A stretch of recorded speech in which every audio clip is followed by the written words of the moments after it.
আসসালামু আলাইকুম। ক্লাস 10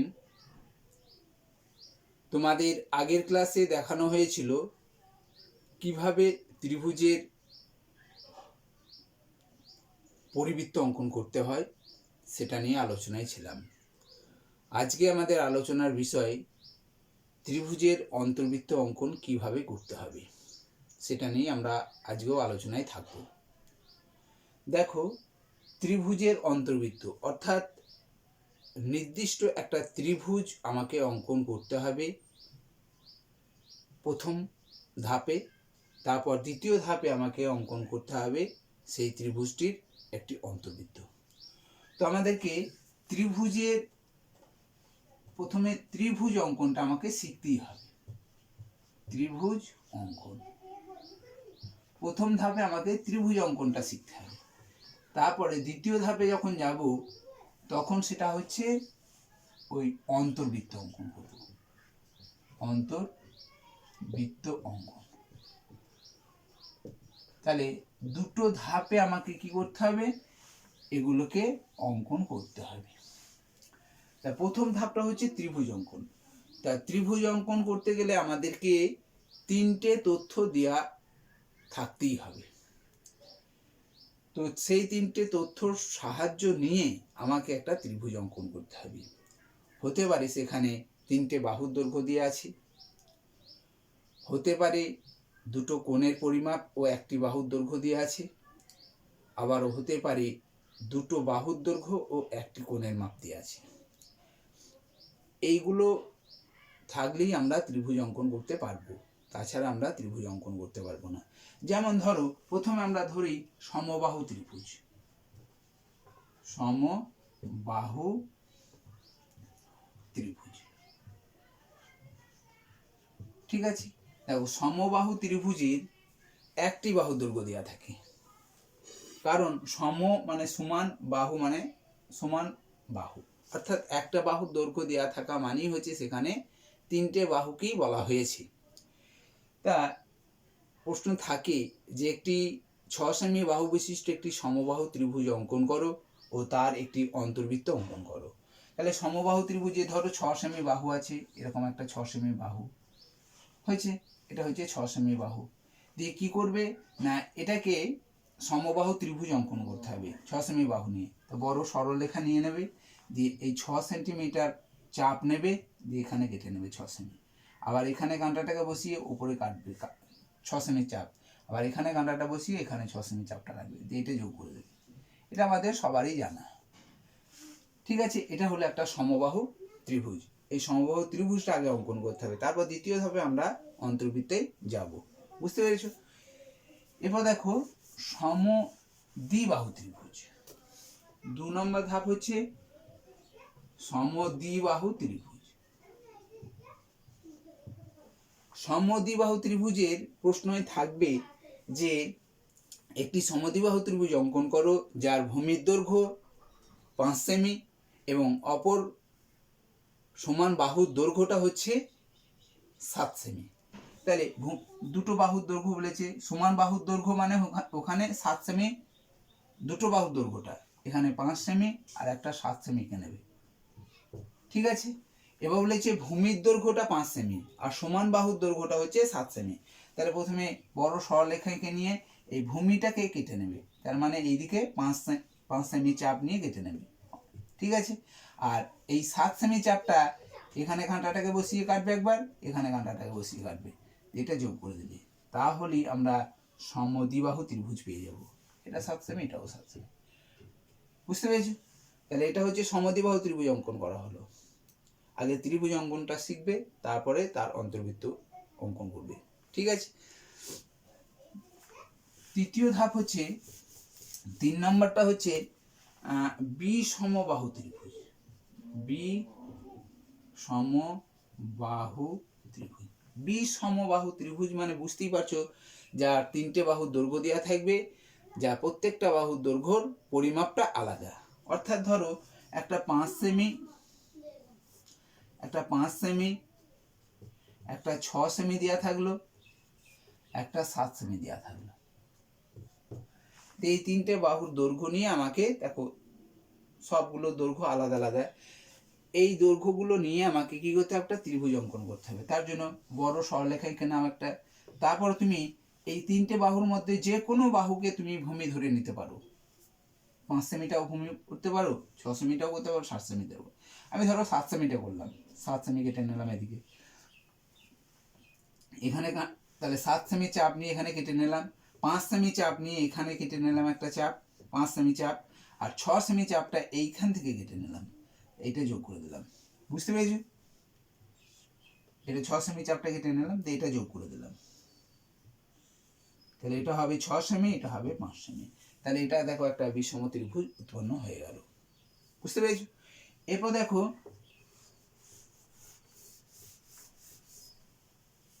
4 নম্বরটা হচ্ছে দুটি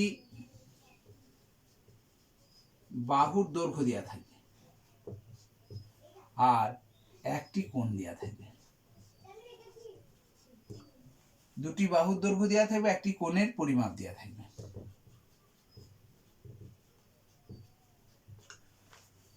দুটো বাহুর দৈর্ঘ্য বলবে একটি ত্রিভুজ অঙ্কন করো যার দুটি বাহুর দৈর্ঘ্য 4 সেমি আর 6 সেমি।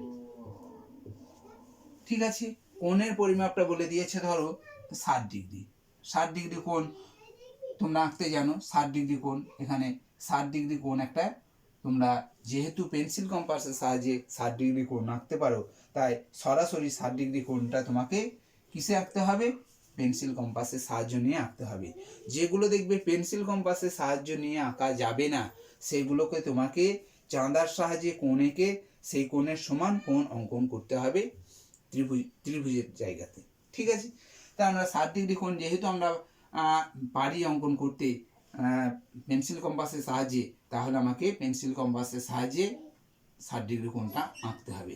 দেখো এখানে এই যে ত্রিভুজটা অঙ্কন করতে বলেছে, সেখানে দুটো বাহুর দৈর্ঘ্য দিয়ে আছে, একটা কোণের পরিমাপ দিয়ে আছে, যেটা একটা দিয়ে আছে সেটাকে আগে এঁকে নেবে। তাহলে প্রথমে আমাকে কি করতে হবে, 60 ডিগ্রি কোণ আমাকে এখানে অঙ্কন করতে হবে। 60 ডিগ্রি কোণ আমরা সবাই জানি, একটা চাপ নেবো, সেই চাপটার সমান করে এখানে কাঁটাটাকে বসিয়ে কেটে নেবো, তাহলেই আমরা কি পাবো, 60 ডিগ্রি কোণ আমরা এখানে পেয়ে যাব।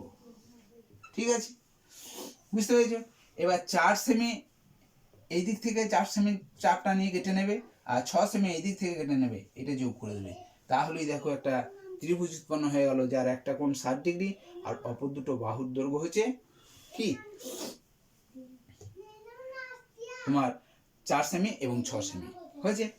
অনেক সময় প্রশ্ন এটা দেয়া থাকে যে একটি ত্রিভুজ অঙ্কন করো যার বাহুর দৈর্ঘ্য 4 সেমি এবং 6 সেমি এবং তার অন্তর্ভুক্ত কোণটা হচ্ছে 60 ডিগ্রি। দেখো 6 সেমি আর 4 সেমি, এটা 4 সেমি, এটা 6 সেমি, আর এইটাকে বলা হচ্ছে এই বাহুর অন্তর্ভুক্ত কোণ। ঠিক আছে, তার মানে সেখানেও দেখো দেওয়া আছে দুটো বাহু একটা কোণ, তাহলে আমাকে কোণটাকে আগে এঁকে নেবে, তারপর বাহু দুটো এঁকে নেবে, একই পদ্ধতিতে অঙ্কনটা করবে। ঠিক আছে, 5 নম্বরে যেটা হচ্ছে ধরো থাকতে পারে আবার দুটো, 5 নম্বরে থাকতে পারে দুটি কোণের পরিমাপ আর একটি বাহুর দৈর্ঘ্য, একটি বাহুর দৈর্ঘ্য। ঠিক আছে, দুটি কোণের পরিমাপ, ধরো আমরা ধরলাম একটা 50 ডিগ্রি আর একটা দিয়ে আছে ধরো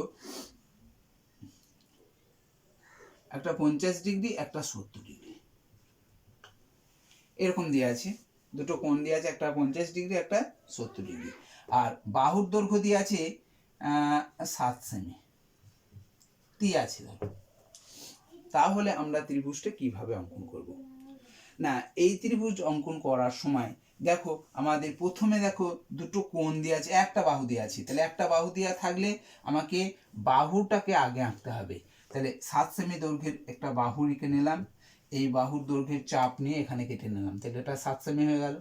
ঠিক আছে, এবার দেখো দুটো কোণ দিয়ে আছে, দুটো কোণ কিন্তু আমরা এই দুটো কোণকে চাঁদার সাহায্যে আঁকতে পারবো না, এই দুটো কোণ কিন্তু আমরা চাঁদার সাহায্যে আঁকতে চাঁদার সাহায্য ছাড়া আঁকতে পারবো না।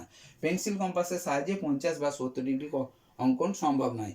তাই আমরা প্রথমে কি করব না, এখানে আমরা একটা 50 ডিগ্রি চাঁদার সাহায্যে কোণ এঁকে নেব। চাঁদার সাহায্য নিয়ে আমরা একটা 50 ডিগ্রি কোণ এঁকে নিলাম, ঠিক আছে। আর একটা 70 ডিগ্রি কোণ এঁকে নিলাম, এটা 70 ডিগ্রি। তাহলে 50 ডিগ্রি আর 70 ডিগ্রি আমরা পাশে আমরা কি করব, চাঁদার সাহায্যে কোণটা এঁকে নেব। বুঝতে পেরেছো? যেগুলো পেন্সিল কম্পাসের সাহায্যে আঁকা যাবে না সেগুলো চাঁদার সাহায্য নিয়ে নেবে, পাশে এঁকে নেবে, ঠিক আছে। সরাসরি এখানে আঁকবে না। এরপরে কি কাজ না, এই 50 ডিগ্রি কোণটা সমান করে এখানে আমাকে কোণ আঁকতে হবে। কোণের সমান কোণ কিভাবে আঁকবে না, দেখো এখানে কাঁটাটাকে বসিয়ে একটা যে কোনো দৈর্ঘ্যের চাপ নেবে, এখানে কাঁটাটাকে বসিয়ে যে কোনো দৈর্ঘ্যের চাপ নেবে এবং কাঁটাটাকে ওই চাপটা নিয়ে এই কাঁটাটাকে এখানে বসিয়ে ওই চাপটার সমান করে ওই এই যে চাপ নিয়েছো এখানে সেই চাপ নেবে, ঠিক আছে।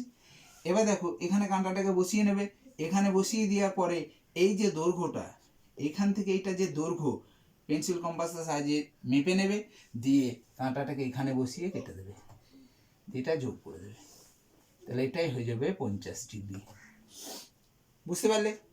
এবার 70 ডিগ্রিটা আমাকে এইখানে এই যে বিন্দুটা আছে এই বিন্দুতে 7 সেমি একটা এইখানে বিন্দু, এখানে একটা বিন্দু আছে, এই দুটো বিন্দুতে একটা 50 ডিগ্রি একটা 70 ডিগ্রি আঁকতে হবে। তাই 70 ডিগ্রি কোণ অঙ্কন করতে গেলে এখানে আমাকে আবার একটা চাপ নিতে হবে, এই চাপের সমান করে এখানে আমাকে কাটতে হবে। আর এই দৈর্ঘ্যটা, এই যে দৈর্ঘ্যটা, এই দৈর্ঘ্যটা নিয়ে এখানে আমাকে এখানে কাঁটাটাকে বসিয়ে কাটতে হবে, ঠিক আছে। এইটা যোগ করে দেবে, দিয়ে বাড়িয়ে দেবে, দিয়ে দেখবে এই সরলরেখাটা এই সরলরেখাটা একটা নির্দিষ্ট বিন্দুতে মিলিত হয়েছে, দিয়ে এখানে দেখো একটা ত্রিভুজ উৎপন্ন হবে। বুঝতে পেরেছো? তাহলে এখানে একটা ত্রিভুজ উৎপন্ন হয়ে গেল। এরপরে যে 5 নম্বর হলো 6 নম্বরের প্রশ্ন, ত্রিভুজ অঙ্কন থাকতে পারে একটা, দেখো সমকোণী ত্রিভুজ। সমকোণী ত্রিভুজ আঁকো, সমকোণী ত্রিভুজ আঁকো যার সমকোণ সংলগ্ন বাহুর দৈর্ঘ্য ধরো 5 সেমি 8 সেমি, ঠিক আছে। তাহলে একটি সমকোণী ত্রিভুজ আঁকো যার সমকোণ সংলগ্ন বাহুর দৈর্ঘ্য একটা 5 সেমি একটা 8 সেমি। তাহলে দেখো এখানেও দেখো তিনটে ত্রিভুজের তিনটে তথ্য এখানেও দেওয়া আছে। সমকোণী ত্রিভুজ মানে হচ্ছে সমকোণ অঙ্কন করতে হবে, 90 ডিগ্রি কোণ অঙ্কন করতে হবে। আমরা জানি যে সমকোণী ত্রিভুজ কাকে বলে না, যে ত্রিভুজের একটি কোণ সমকোণ অর্থাৎ 90 ডিগ্রি তাকে আমরা সমকোণী ত্রিভুজ বলবো। তাহলে আমাকে দেখো এখানে 90 ডিগ্রি কিন্তু উল্লেখ করা নেই, সমকোণী ত্রিভুজ উল্লেখ করা আছে, সেই জন্য আমাকে কি করতে হবে, একটা সমকোণ অঙ্কন করতে হবে। তাহলে একটু বড় বাহু নিয়ে নাও, বড় বাহু নেওয়ার পর এখানে আমাকে একটা 90 ডিগ্রি কোণ অঙ্কন করতে হবে। কিভাবে 90 ডিগ্রি কোণ অঙ্কন করতে হবে সেটা অবশ্যই তোমরা পেন্সিল কম্পাসের সাহায্যেই আঁকবে, কারণ পেন্সিল কম্পাসের সাহায্যে যেগুলো অঙ্কন করা হবে সেগুলো সরাসরি পেন্সিল কম্পাসের সাহায্যে এখানে এঁকে নেবে। তা 90 ডিগ্রি কোণ আমাদের সবারই জানা আছে। একটা যে কোনো চাপ নেবো, চাপটা এখানে কাঁটাটাকে বসিয়ে আবার কাটবো, আবার এখানে কাঁটাটাকে বসিয়ে আবার কাটবো, এখানে কাঁটাটাকে বসিয়ে কাটবো, এখানে কাঁটাটাকে বসিয়ে কাটবো, এইটা যোগ করে দেবো, এইটার সঙ্গে এইটা যোগ করে বাড়িয়ে দেবো, তাহলে এখানে 90 ডিগ্রি কোণ উৎপন্ন হয়ে যাবে, ঠিক আছে। এবার দেখো, এবার বলেছে সংলগ্ন বাহু, সমকোণ সংলগ্ন বাহু। সমকোণ মানে হচ্ছে এইটা, এটা হচ্ছে সমকোণ, আর তার সংলগ্ন বাহু হচ্ছে এই বাহুটা আর এই বাহুটা, এই দুটো বাহুকে বলা হয় সমকোণ সংলগ্ন বাহু। বুঝতে পেরেছো? তাহলে এই সমকোণ সংলগ্ন বাহু দুটো, একটা 5 সেমি একটা 8 সেমি। তাহলে একটা 5 সেমি দৈর্ঘ্য কেটে নেবে, 5 সেমি দৈর্ঘ্যের মাপ নিয়ে একটা স্কেলের সাহায্যে দৈর্ঘ্য এঁকে নেবে, আর 8 সেমি একটা এঁকে নেবে, একটা 5 সেমি একটা 8 সেমি, ঠিক আছে। এই 5 সেমিটা তুমি এই উপর দিকে কেটে নাও, এইদিকে কেটে নাও, আর 8 সেমিটা নিচের দিকে চাপটা নিয়ে কেটে নাও, দিয়ে এটা যোগ করে দাও, ঠিক আছে। তাহলে আমরা দেখো এখানে একটা সমকোণী ত্রিভুজ উৎপন্ন হয়ে যাবে, যে সমকোণী ত্রিভুজের সমকোণ সংলগ্ন বাহু দুটো হচ্ছে 5 সেমি আর 8 সেমি। বুঝতে পেরেছো? এটা বুঝতে পেরেছো এটা? এবার এই সমকোণী ত্রিভুজের আরো এক রকমের থাকে, সেটা একটা দেখাই। এটা তাহলে নিশ্চয়ই বুঝতে পারলে। এরপর দেখো আরো এক রকমের সমকোণী ত্রিভুজ অঙ্কন করতে বলতে পারি, একটি সমকোণী ত্রিভুজ আঁকো যার অতিভুজের দৈর্ঘ্য 10 সেমি ও একটি বাহুর দৈর্ঘ্য 6 সেমি। এটা দিয়ে দিলে তাহলে অতিভুজ কাকে বলে? অতিভুজটা হচ্ছে সমকোণী ত্রিভুজের বিপরীত সমকোণের বিপরীত বাহুকে বলা হয় অতিভুজ। তার মানে এইটা হচ্ছে অতিভুজ, এইটাকে বলা হচ্ছে অতিভুজ। এই অতিভুজের দৈর্ঘ্যটা বলে দিয়েছে, আর এই দুটো বাহুর মধ্যে একটা বাহুর দৈর্ঘ্য তোমাকে বলে দিয়েছে, দিয়ে সেটাকে সমকোণী ত্রিভুজ অঙ্কন করতে হবে। বুঝতে পেরেছো? ধরো তাহলে আমাকে আগের মতোই একটা সমকোণী ত্রিভুজ অঙ্কন করে নিতে হবে। এটা একটা সমকোণী ত্রিভুজ অঙ্কন করব আগের পদ্ধতির মতোই। সমকোণ করলাম, এটা 90 ডিগ্রি। এবার দেখো বলেছে অতিভুজের দৈর্ঘ্য, বলেছে অতিভুজের দৈর্ঘ্যটা বলেছে। তো অতিভুজের দৈর্ঘ্য তো এখান থেকে কাটতে পারবে না, আগে প্রথমে তো অতিভুজটা কাটতে পারবে না। অতিভুজ কাটতে গেলে তোমাকে অপর যে বাহুটা দিয়ে আছে সেটাকে আগে আঁকতে হবে। তাহলে এখানে 6 সেমি আর 10 সেমি আগে সরলরেখা এঁকে নাও। এটা 6 সেমি আর এটা হবে 10 সেমি। ঠিক আছে? তাহলে এই 6 সেমি দৈর্ঘ্য বা 10 সেমি দৈর্ঘ্যটা হচ্ছে অতিভুজ। তাহলে অতিভুজটা আগে কাটতে পারবে না। ঠিক আছে? তাহলে কাটতে গেলে আমাকে কি করতে হবে? 6 সেমিটাকে আগে কাটতে হবে। তাহলে 6 সেমি তুমি এই ওপর থেকেও কাটতে পারো, নিচে থেকেও কাটতে পারো, যে কোনো একটা বাহুকে কেটে নিতে পারো। তাহলে এই 6 সেমি দৈর্ঘ্যের চাপটা নিয়ে আমি এখানে কাঁটাটাকে বসিয়ে এই দিকেই কাটলাম। এটা 6 সেমি কেটে নিলাম। ঠিক আছে? আর 10 সেমি সরলরেখাটা চাপ নেবে, পেন্সিল কম্পাসের সাহায্যে 10 সেমি চাপ নেবে, দিয়ে এখানে কাঁটাটাকে বসিয়ে এই দিকে কেটে দেবে। ঠিক আছে? এখান থেকে এই দিকে কেটে দেবে, দিয়ে এইটা যোগ করে দেবে, এই বিন্দু আর এই বিন্দু যোগ করে দেবে। ঠিক আছে? তাহলে এটা হচ্ছে 10 সেন্টিমিটার হয়ে গেল, আর এটা 6 সেন্টিমিটার। তাহলে দেখো একটা সমকোণী ত্রিভুজ উৎপন্ন হলো যার একটি বাহু 6 সেমি আর অতিভুজের দৈর্ঘ্য 10 সেন্টিমিটার। ঠিক আছে? এইগুলো এই ত্রিভুজগুলো তোমরা যদি আঁকতে পারো তাহলে দেখো ত্রিভুজ থাকবে। এই ত্রিভুজগুলো এই আঁকতে বলতে পারি। এই ত্রিভুজগুলো অঙ্কন কর, তাহলে অঙ্কনটা আমরা শিখলাম। অঙ্কন করার পরে এবার আমরা দ্বিতীয় ধাপে যাব, কিভাবে ত্রিভুজের অন্তর্বৃত্ত অঙ্কন করা যাবে, কিভাবে একটা ত্রিভুজের অন্তর্বৃত্ত অঙ্কন করতে পারবো। দেখো প্রথমে আমরা আসি সমবাহু ত্রিভুজটা একটা দেখিয়ে দিলে তোমরা নিশ্চয়ই পারবে বাকিগুলো, তাই না? একটা সমবাহু ত্রিভুজ অঙ্কন করো যার সমান বাহু, যার প্রত্যেকটা বাহুর দৈর্ঘ্য হচ্ছে কি, মানে ধরো 7 সেমি বাহু বিশিষ্ট একটি সমবাহু ত্রিভুজ অঙ্কন করো এবং তার একটি অন্তর্বৃত্ত অঙ্কন করো। ঠিক আছে? তাহলে 7 সেমি দৈর্ঘ্যের একটা সরলরেখা এঁকে নাও। এটা হচ্ছে 7 সেমি দৈর্ঘ্য, 7 সেমি দৈর্ঘ্য। তাই এখানে বড় সরলরেখা এঁকে নেবে। এবার এখান থেকে এই 7 সেমি দৈর্ঘ্যের চাপটা কেটে নাও, 7 সেমি দৈর্ঘ্যের চাপটা কেটে নাও। বুঝতে পেরেছো? চাপটা কাটার পরে আমাকে কি করতে হবে? এখানে এই সমান, যেহেতু সমবাহু ত্রিভুজ, তাহলে এখানে কাঁটাটাকে বসিয়ে এদিকে কাটবে একবার, এখানে কাঁটাটাকে বসিয়ে এদিকে কাটবে একবার, তো এগুলো যোগ করে দেবে। ঠিক আছে? তাহলে যোগ করার পরে আমরা কি পাচ্ছি? একটা সমবাহু ত্রিভুজ উৎপন্ন হয়ে যাচ্ছে, যার দৈর্ঘ্যগুলো সবই হচ্ছে 7 সেন্টিমিটার করে। ঠিক আছে? এবার ত্রিভুজ অঙ্কন হয়ে গেল। ত্রিভুজ অঙ্কন করার পর তার অন্তর্বৃত্ত অঙ্কন করব। দেখো আগের ক্লাসে বলেছিলাম পরিবৃত্ত অঙ্কন করার সময় যে কোনো দুটো বাহুকে সমদ্বিখণ্ডিত করা। অন্তর্বৃত্ত অঙ্কন করার সময় একটু মনে রাখতে হবে যে দুটো কোণকে সমদ্বিখণ্ডিত করা। তা দুটো কোণ, আমরা এই ভূমির দুটো কোণকেই আমরা বেশিরভাগ সময় আমরা এই দুটো কোণকেই আমরা সমদ্বিখণ্ডিত করব। তুমি এই কোণটাকেও আর এই কোণটা করতে পারো, কোনো অসুবিধা নেই, কিন্তু এইটা করলে তোমরা বেশি সুবিধা পাবে। ঠিক আছে? আমরা তাহলে এই ভূমির সঙ্গে যে দুটো কোণ উৎপন্ন আছে সেই দুটো কোণকে আমরা কি করব? সমদ্বিখণ্ডিত করব। একটা কোণকে সমদ্বিখণ্ডিত করা ক্লাস 6-এ তোমাদের শেখানো হয়েছে, ক্লাস 5-এও তোমাদের শেখানো হয়েছে, তো এগুলো খুব একটা জটিল নয়, তাই না? তাহলে আমরা এই কোণটাকে সমদ্বিখণ্ডিত করতে চাই, যে এই কোণটাকে সমদ্বিখণ্ডিত করতে গেলে কি হবে না, একটা চাপ নিতে হবে, চাপটা কাটবে এখানে। ঠিক আছে? চাপটা এখানে কাটলে দেখো এই সরলরেখাটা আর এই সরলরেখাটা দুটো নির্দিষ্ট বিন্দুতে এই চাপ দুটো কি হয়েছে? ছেদ করছে, তাই না?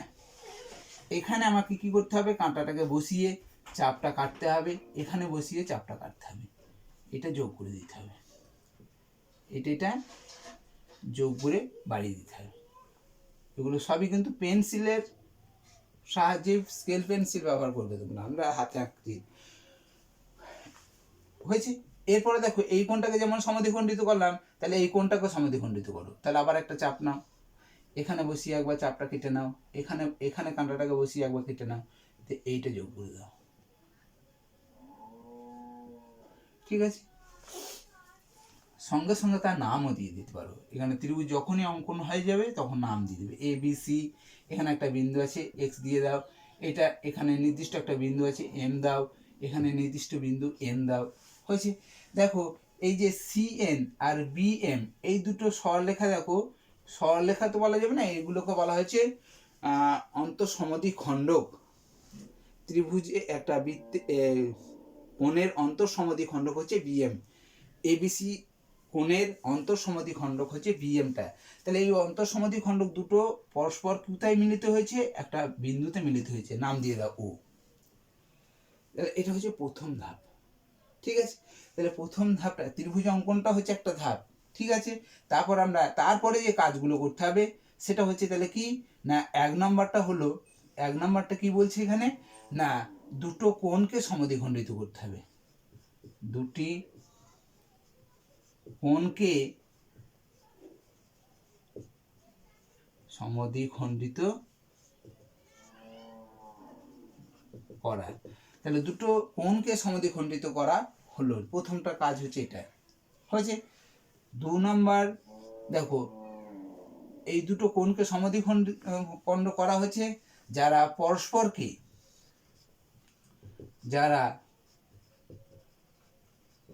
পরস্পরকে ও বিন্দুতে ছেদ করছে, তাই তো? তাহলে এই সমদ্বিখণ্ডক দুটো পরস্পর ও বিন্দুতে ছেদ করেছে। হয়েছে। 3 নম্বর ধাপটা কি না, এই ও থেকে বিসি বাহুর, এটা হচ্ছে ও, তাহলে এটা যদি দেখো বি ও সি একটা ত্রিভুজ হয়ে গেল, তাহলে এই বি ও সিটার এইটা একটা কোণ, এই কোণের বিপরীত বাহু কোণটা এইটা বিসিটা। তাহলে এই ও থেকে বিসি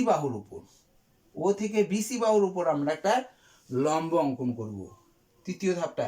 তাহলে একটা লম্ব অঙ্কন করতে গেলে কি করতে হয়?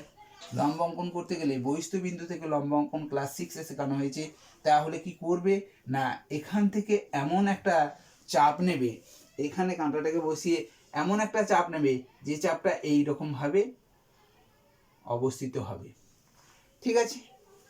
এরকম ভাবে অবস্থিত হবে, কখনোই যেন এই বিসি বাহুর থেকে বাইরে যেন চাপটা না বেরিয়ে যায়। ধরো তুমি একটা চাপ নিলে, এরকম চাপ নিলে, অনেকটা বড় চাপ নিলে, যে এইরকম চলে এলো, এদিকেও এলো না এদিকেও এলো না, তাহলে কিন্তু হবে না। ঠিক আছে। আবার দেখো এইখানে চাপটা নিয়েছো, এখানে এরকম চাপ নিয়েছো, দিয়ে এইদিকে চলে এলো, এইখানে একটা ছেদ করলো আর এইদিকে বাইরের দিকে চলে এলো, তাহলেও কিন্তু কি হবে না, না এই লম্ব অঙ্কন করতে পারা যাবে না। বুঝতে পেরেছো? তাহলে এমন একটা দৈর্ঘ্যের চাপ এখান থেকে সামান্য একটু বড় নেবে, এখান থেকে এই বাহু থেকে একটু বাড়িয়ে নেবে চাপটা, নিয়ে দেখবে চাপটা এরকম ভাবে এই বিসি বাহুটাকে দুটো বিন্দুতে ছেদ করবে। ঠিক আছে। বুঝতে পেরেছো? দিয়ে সেই চাপটা এখানে কাঁটাটাকে বসিয়ে কেটে দেবে, এখানে কাঁটাটাকে বসিয়ে দিয়ে কেটে দেবে। বুঝতে পারলে? দিয়ে এটা যোগ করে দেবে। তাহলে এখানে চাপটা নিয়ে এখানে কাটবে, এখানে বসিয়ে এখানে কাটবে, দিয়ে এই চাপটা যোগ করে দেবে। ঠিক আছে। এখানে একটা নির্দিষ্ট বিন্দু পেয়ে যাবে, সেই নির্দিষ্ট বিন্দুটা নাম দিয়ে দাও ডি। হলো। তাহলে এই ওডিটা হচ্ছে কি, এই ওডিটা বলা হচ্ছে এই বিসি বাহুর উপর উচ্চতা। তাহলে এইটাই হচ্ছে উচ্চতা। বুঝতে পেরেছো? তাহলে ও থেকে 3 নম্বর ধাপ, বিসি বাহুর উপর লম্ব আঁকা। ও থেকে বিসি বাহুর উপর লম্ব আঁকতে হবে, লম্ব আঁকা। হ্যাঁ। তাহলে ও থেকে বিসি বাহুর উপর আমরা একটা লম্ব আঁকলাম। বুঝতে পেরেছো? সেটা লম্বটা হচ্ছে ওডি, লম্ব আঁকলাম। এই ওডিটাকে ব্যাসার্ধ নিয়ে, এই ওডি ব্যাসার্ধ নিয়ে এই ও কে কেন্দ্র করে এখানে একটা বৃত্ত অঙ্কন করব। সেই বৃত্তটা দেখবে প্রত্যেকটা বাহুকে স্পর্শ করবে, প্রত্যেকটা বাহুকে স্পর্শ করে যাবে, এর ভিতর দিকেও যাবে না এবং বাইরের দিকেও, এই ভিতর দিকে আসবে না বা বাইরের দিকেও যাবে না। বৃত্তটি এরকম ভাবে অঙ্কন আমাকে করতে হবে, শুধুমাত্র টাচ করবে, স্পর্শ করবে বৃত্তে, ত্রিভুজের বাহুগুলোকে শুধুমাত্র বৃত্তটি স্পর্শ করবে। ঠিক আছে, এইটা হচ্ছে, তাহলে এটা হলো কি 4 নাম্বার ধাপটা লিখবে কি, যে ওকে কেন্দ্র করে, ওকে কেন্দ্র করে একটি ওকে কেন্দ্র করে ওডি ব্যাসার্ধ নিয়ে, ওকে কেন্দ্র করে ওডি ব্যাসার্ধ নিয়ে একটি বৃত্ত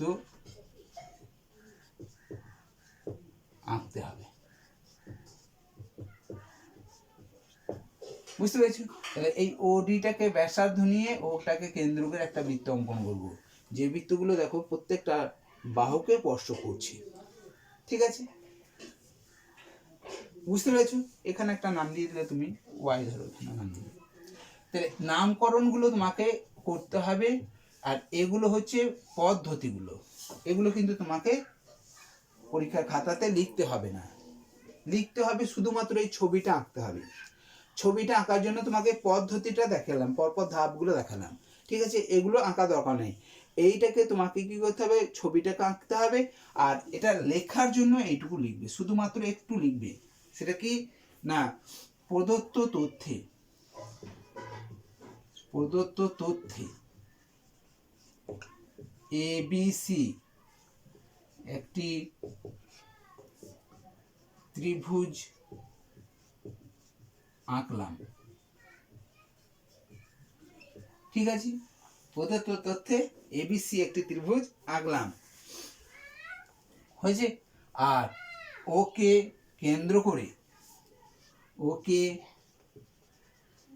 কেন্দ্র করে ABC ত্রিভুজের অন্তর্বৃত্ত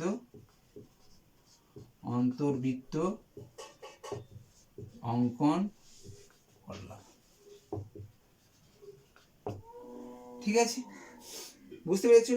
এইটুকু লিখবি, যে প্রদত্ত তথ্যে ABC একটি ত্রিভুজ আঁকলাম, আর ওকে কেন্দ্র করে ABC ত্রিভুজের অন্তর্বৃত্ত অঙ্কন করলাম।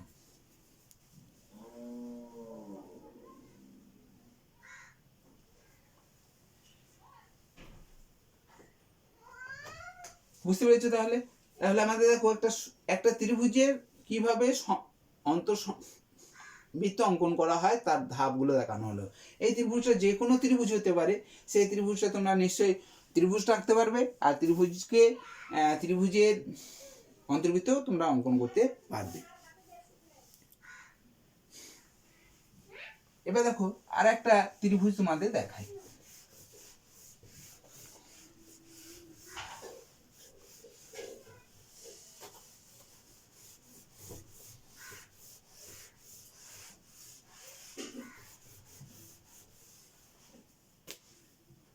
ধরো একটা ত্রিভুজের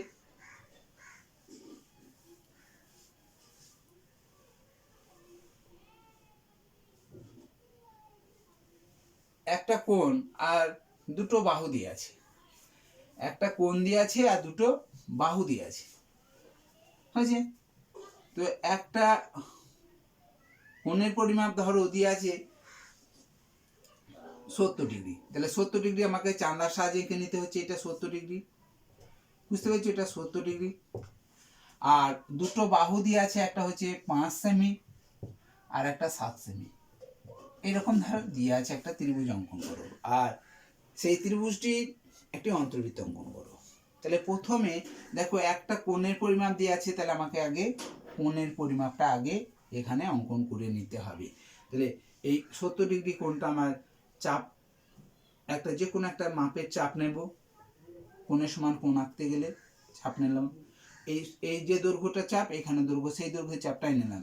এবার এখান থেকে এইটুকু দৈর্ঘ্য, যে চাপটা দৈর্ঘ্য আছে সেই চাপটা কেটে নিলাম। ঠিক আছে, এইটা যোগ করে দিলাম, তাহলে এখানে 70°, এটাও 70°, এখানে 70° হয়ে যাবে। ঠিক আছে, এবার 5 সেমি আর 7 সেমি এই দুটো বাহু কেটে নেবে। একটা 5 সেমি দৈর্ঘ্যটা নিয়ে এদিকে কেটে নেবে, আর 7 সেমি দৈর্ঘ্যটা নিয়ে এখানে কাঁটাটাকে বসিয়ে এদিকে কেটে নেবে, এটা যোগ করে দেবে। ঠিক আছে, এবার এগুলোর নাম দিয়ে দেবে। নামটা কি দেবে? ধরো এক্স ওয়াই জেড দিলাম, আর এখানে একটা বিন্দু আছে, এখানে একটা বিন্দু আছে, নাম দিয়ে দাও। হলো। এরপর যেটা কাজ হচ্ছে, আমরা বলেছিলাম দুটো কোণকে সমদ্বিখণ্ডিত করতে হবে, তাহলে এই ভূমির দিকে দুটো কোণকে সমদ্বিখণ্ডিত করবে। তাহলে দেখো এখানে এই এই যে চাপটা নেওয়া হয়েছে, এই চাপটা আমাকে কোণকে সমদ্বিখণ্ডিত করতে গেলে আমাকে এই চাপটা নিতে হতো। তাহলে এখানে যেহেতু চাপটা নিয়ে আছে, আর নতুন করে আর আমাকে চাপ নিতে হবে না। এখানে কাঁটাটাকে বসিয়ে এরকমভাবে চাপ নিয়ে একটা চাপ নেবে, আর এখানে কাঁটাটা বসিয়ে এদিকে চাপটা নেবে, এটা যুক্ত করে দেবে। ঠিক আছে, এরও একটা নাম দিয়ে দাও, ধরো এস দিলাম, হয়েছে। তাহলে এইদিকে কোনটাকে সমদ্বিখণ্ডিত করা হলো, এইখানে থেকে এইখানে একটা চাপ নেবে, দিয়ে এখানে কাঁটাটাকে বসিয়ে এদিকে কাটবে, এখানে কাঁটাটাকে বসিয়ে এদিকে কাটবে, এইটা যুক্ত করে দেবে। হয়েছে, এটা টি দাও, হলো। বুঝতে পেরেছো? এবার দেখো এই জায়গাটাতে ও বিন্দুতে ছেদ করলো, তাহলে এখান থেকে আমাকে একটা লম্ব অঙ্কন করতে হবে। তাহলে লম্ব অঙ্কন করতে গেলে আমাকে কি করতে হবে না, এখানে কাঁটাটাকে বসিয়ে নেবে, দিয়ে পেন্সিল কম্পাসটাকে একটু টেনে দেখবে, দিয়ে সামান্য একটু বড় করবে, সামান্য একটু এর থেকে একটু বড় নিয়ে এরকমভাবে একটা চাপ নিয়ে নেবে। ঠিক আছে, দেখো এই চাপটা এখানে বিন্দু একটা আছে, এখানে একটা বিন্দু আছে, এই বিন্দুতে কাঁটাটা বসিয়ে একবার কাটবে চাপ, এই বিন্দুতে বসিয়ে একবার চাপটা কাটবে, এটা যোগ করে দেবে। হয়েছে, দেখো এখান থেকে এইটাকে বলা হয়েছে লম্ব দূরত্ব, এর নাম দিয়ে দাও। ধরো এন দিলাম, এন তো দিয়ে আছে, তাহলে দেবে না, এমন নাম দেবে যেন এখানে নেই। তাহলে এখানে পি দিয়ে দিলাম, হয়েছে। তাহলে এই ওপি দৈর্ঘ্যটাকে ব্যাসার্ধ ধরে এখানে একটা বৃত্ত অঙ্কন করে দেবে, যে বৃত্তটা প্রত্যেকটা বাহুকে স্পর্শ করবে। ঠিক আছে, প্রত্যেকটা বাহুকে দেখো স্পর্শ করছে, এটাই হচ্ছে পঞ্চবৃত্ত। তাহলে এটার লেখার সময় এখানে একটা বিন্দু দিয়ে দেবে নাম, যে যে জায়গাগুলোতে বিন্দু দেওয়া প্রয়োজন আছে সেগুলোতে দিয়ে দেবে। এখানে ধরো কিউ দিয়ে দিলাম। তাহলে এইটা আঁকার পরে শুধুমাত্র লিখবে এইটুকু যে প্রদত্ত তথ্যে P Q X Y Z একটি ত্রিভুজ আঁকলাম। হয়েছে, ওকে কেন্দ্র করে এক্স ওয়াই জেড ত্রিভুজের একটি অন্তর্বৃত্ত অঙ্কন করলাম। শুধু এইটুকু লিখতে হবে, বুঝতে পেরেছি? আর নাম চিহ্নিত নামকরণগুলো এখানে দিতে হবে, আর লেখার সময় এটুকু লিখবে। বুঝতে পেরেছো? এগুলো তোমাদের 5 নম্বর থাকবে। অবশ্যই তোমরা এই দুটো সম্পাদ্য, ত্রিভুজের অন্তর্বৃত্ত এবং ত্রিভুজের পরিবৃত্ত অঙ্কন, এই দুটো তোমরা যদি ভালোভাবে করতে পারো তাহলে তোমাদের অ্যানুয়াল পরীক্ষায় অবশ্যই তোমরা একটা কমন পাবে। ঠিক আছে, এছাড়াও তোমাদের আরও একটি সম্পাদ্য আছে, যেটা হচ্ছে যে একটি বৃত্তের উপরিস্থিত বিন্দুর উপর স্পর্শক অঙ্কন, অথবা কোনো বৃত্তের বহিস্থ বিন্দু থেকে স্পর্শক অঙ্কন হতে পারে, সেটা একটি হতে পারে দুটি স্পর্শক বা একটি স্পর্শক বহিস্থ বিন্দু থেকে অঙ্কন করা। সেটাও একটা তোমাদের এই নতুন সিলেবাসের উপর যেটা তোমাদের মাধ্যমিক পরীক্ষাটা হবে সেই সম্পাদ্যটাও তোমাদের আছে, সেটাকেও তোমরা খুব ভালো করে প্র্যাকটিস করবে। সেটাও তোমাদের সামনে কোনো ক্লাসে আমরা আলোচনায় থাকবো। তো এই 3টে সম্পাদ্য তুমি যদি করতে পারো তাহলে এই সম্পাদ্য তোমাদের 5 নাম্বার তোমরা কমন পাবে। ঠিক আছে, আর সামনের ক্লাসে তোমাদের আরও একটা সম্পাদ্য নিয়ে আলোচনায় থাকবো। আর তোমাদের তো আজকেই ক্লাস শেষ, তো সামনে আবার কবে তোমাদের আবার ক্লাস, তোমাদের নিশ্চয়ই তোমাদের ক্লাস চালু থাকবে। তো সামনের ক্লাসগুলোতে তোমাদের অন্যান্য যে চ্যাপ্টারগুলো তোমাদের বাকি আছে, বাকি তো নেই কোনো চ্যাপ্টারে, রিভিশনের কিছু বাকি আছে, সেগুলো হয়তো তোমাদের আলোচনায় থাকবো।